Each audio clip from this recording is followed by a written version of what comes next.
रघुवीर गांव में दूध बेचने का काम करता था।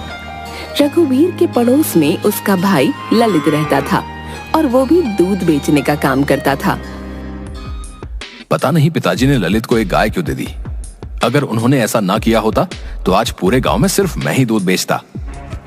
ललित बहुत अच्छा इंसान था, दिल लगाकर काम करता था और अपने परिवार के साथ खुश रहता था।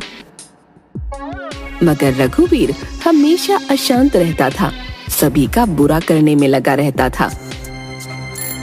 अरे रघुवीर, आ गए दूध देकर? हाँ हाँ आ गया, तुम बताओ। हाँ भाई, आज जल्दी काम खत्म कर लिया क्योंकि मुन्ने के स्कूल में बुलाया गया था ना। अच्छा है, अब मैं जाता हूँ, मुझे बाजार से कुछ सामान लेकर आना है। ठीक है भाई। रघुवीर ललित को बिल्कुल भी पसंद नहीं करता था। हमेशा पिताजी ललित का ही पक्ष लेते थे, उसकी बड़ाई करते थे। पता नहीं ऐसा क्या है इसमें, है? मुझे तो कुछ भी खास नहीं लगता। ललित का सुखी और शांत जीवन रघुवीर से देखा नहीं जाता था। रघुवीर घर आता है, तभी उसकी पत्नी चंदा कहती है, आ गए आप? कहाँ घूम रहे हैं सुबह से? तुम काम बताओ ना, तुम्हें क्या मतलब मैं कहीं भी घूमूं? सुनिए जी, ये हर वक्त मुझसे चिड़चिड़ा होकर मत बात किया कीजिए, बता देती हूँ। हाँ, तुम मेरा दिमाग खाना बंद करोगी तभी तो मैं शांत होकर बात करूंगा। छोड़िए जी, आपको समझाकर कोई फायदा नहीं, मैं सीधे मुद्दे की बात करती हूँ। हाँ बोलो, क्या बात है? धीरे धीरे बच्चे बड़े हो रहे हैं, इसीलिए खर्च बढ़ता जा रहा है और आपकी आमदनी उतनी की उतनी ही है। ऐसे घर नहीं चल पाएगा। हाँ तो क्या चाहती हो, मैं क्या करूं? है? इसे गाय के दूध को बेचने से कुछ नहीं होने वाला। आप खेती बाड़ी भी शुरू कर दीजिए, जिससे हमारी आमदनी अच्छी हो। अरे चुप रहो, इस कड़ी धूप में मैं नहीं कर सकता खेती बाड़ी। जरा देखिए तो सही, ललित भैया कितने मेहनती हैं। कभी आप भी उन जैसा बनने की कोशिश क्यों नहीं करते? लो, अब बस तुम्हारे मुंह से ही सुनना बच गया था। तुमने भी कह दिया। एक काम करो, चली जाओ उनके ही पास। ये क्या बोले जा रहे हैं आप? जरा भी समझ नहीं आप में, जो मन में आता है वो बोल देते हैं। मुझे नहीं बात करनी आपसे। चंदा गुस्सा होकर वहां से चली जाती है। पता नहीं ऐसा क्या देख लिया इस चंदा ने ललित में, जो ये भी ललित का गुणगान गाने लगी। कुछ ना कुछ तो सोचना ही पड़ेगा। रघुवीर आमदनी बढ़ाने के बारे में सोचने लगता है। कोई तरीका नहीं मिल रहा जिससे आमदनी बढ़ जाए और मुझे खेत पर काम ना करना पड़े। रघुवीर गाय का दूध निकालता है और उसे लेकर सभी के घर देने जाता है। एक काम करता हूँ, जब दूध देने जाऊंगा तब सभी के घर से कुछ ना कुछ चुरा लूंगा। रघुवीर ऐसा ही करता है। जिस भी ग्राहक के घर दूध देने जाता था, सभी के घर कुछ न कुछ चोरी कर लेता था और उन्हें बेच देता था। इस काम से भी कुछ खास पैसे नहीं मिल रहे हैं। इन छोटे मोटे सामानों को बेचकर 100-200 मिल पाते हैं। इसमें क्या होगा? कुछ बड़ा सोचना होगा। सभी को दूध देकर जब रघुवीर घर वापस आ रहा था, तभी उसकी नजर ललित पर पड़ती है। ललित एक ग्राहक को दूध दे रहा था। लीजिए भाई जी, 2 लीटर दूध। लाओ भाई लाओ। वैसे एक बात तो माननी पड़ेगी भाई, हैं? तुम बहुत ही अच्छा दूध देते हो भाई। मेरे घर में सभी लोग तुम्हारे दूध को बहुत पसंद करते हैं भाई। बस मिलावट वाला काम मैं नहीं करता, बाकी तो मेरी गाय है ही अच्छी। समझ लीजिए, बस पिताजी का आशीर्वाद है। ठीक है भाई, ठीक है। अब मैं चलता हूँ। कल भी 2 लीटर दूध मेरे लिए रखना, ठीक है? हाँ जी जरूर। ललित साइकिल लेकर आगे बढ़ता है। अरे रघुवीर, तुम भी दूध देकर आ रहे हो क्या? हाँ, अभी थोड़ी देर पहले काम खत्म हुआ है, अब घर जा रहा हूँ। चल, मैं भी घर ही जा रहा हूँ। रास्ते भर रघुवीर बहुत खुश था। घर आकर वो सोचता है, वाह, एक तरीका मिल गया जिससे मैं अच्छी कमाई कर पाऊंगा। अगले दिन रघुवीर बहुत जल्दी उठ जाता है, अपनी गाय का दूध निकाल लेता है और ललित के घर में झांक झांक कर देखने लगता है। जैसे ही ललित दूध निकाल कर अंदर जाता है, रघुवीर ललित के घर में घुस जाता है और उसके बर्तन से आधा दूध निकालकर अपने पास रख लेता है और बाकी में पानी मिलाकर वहां से भाग जाता है। ललित अंदर से आता है। चलो दूध देकर आता हूँ।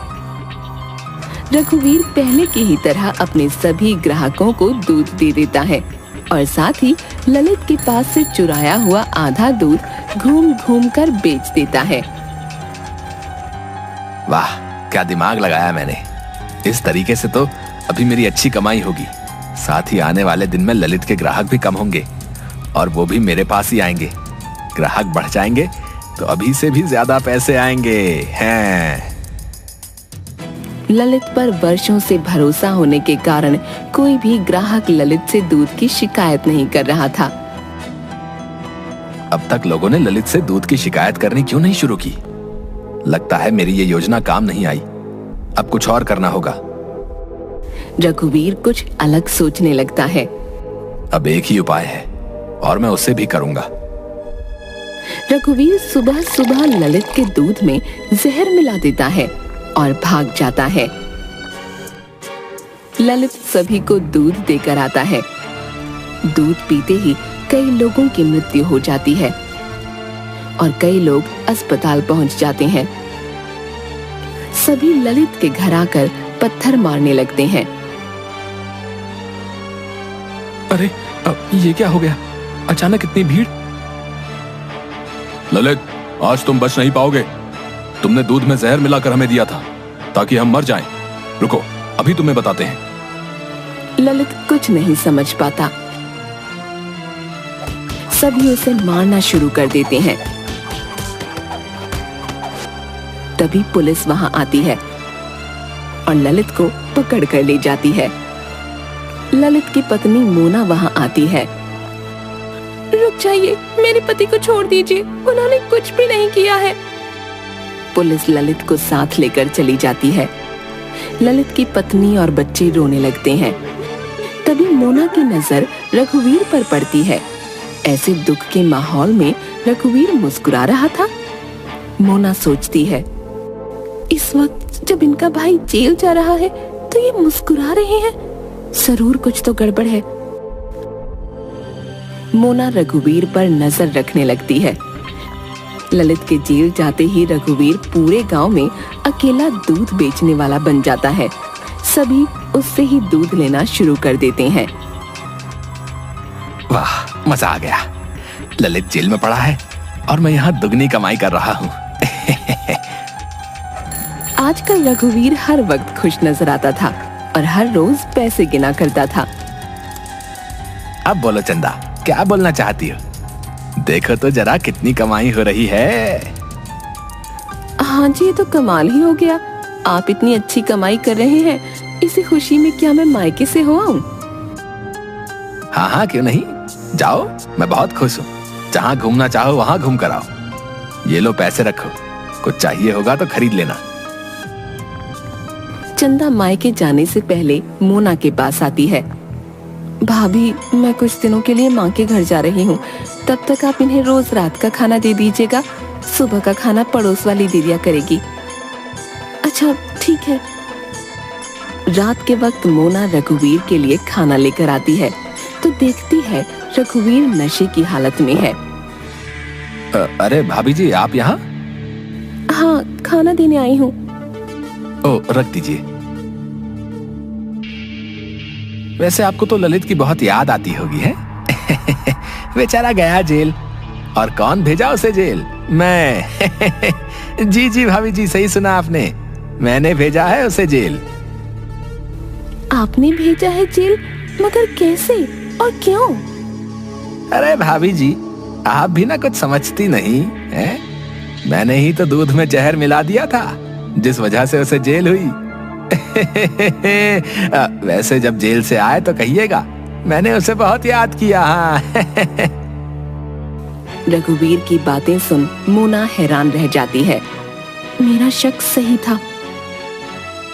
जब मोना वहां से निकल रही थी तभी उसकी नजर एक बोतल पर पड़ती है। वो बोतल जहर की थी। अच्छा, तो यही जहर रघुवीर जी ने दूध में मिलाया था। कौन है इस गांव में जो जहर बेचता है, मिलना पड़ेगा उससे। अगले दिन मोना उस आदमी से मिलती है जो गांव में जहर बेचता था। इसके बाद वो सरपंच के पास आती है। सरपंच जी, मेरे पति बेगुनाह है, उन्हें फंसाया गया है। किसने फंसाया है उसे? आप सभी गांव वालों को बुलाइए, सबके सामने ही सारी बात होगी। सभी गांव वालों को बुलाया जाता है। रघुवीर भी वहां आता है। सरपंच जी, मेरे पति को फंसाने वाला कोई और नहीं बल्कि रघुवीर जी हैं। ये सुन सभी हैरान रह जाते हैं। अरे ऐसा कैसे हो सकता है? ये तो ललित का भाई है। आइए भैया जी, यहाँ सबके सामने आइए और बताइए कि ये जहर की बोतल आपसे किसने खरीदी थी? ये जहर की बोतल रघुवीर जी ने मुझसे खरीदी थी। सरपंच जी, जिस दिन इन्होंने जहर खरीदा ठीक उसके अगले दिन गांव में ये हुआ था। रघुवीर बहुत डर जाता है। क्यों रघुवीर, क्या सच्चाई है, जरा सामने आकर बताओ। रघुवीर डरता हुआ आता है। माफ कर दीजिए सरपंच जी, ज्यादा पैसों के लालच में मैंने ये सब किया। मैंने सोचा ये करने के बाद मेरी कमाई बहुत अच्छी होगी। अभी के अभी इसे जेल भिजवा दिया जाए, साथ ही ललित को छोड़ दिया जाए, और हाँ, गांव में जहर बेचना बंद करो। आज के बाद कभी किसी ने ऐसा किया तो कड़ी से कड़ी सजा मिलेगी। रघुवीर को गिरफ्तार कर लिया जाता है और ललित को छोड़ दिया जाता है। सभी गांव वाले ललित से माफी मांगते हैं और वापस ललित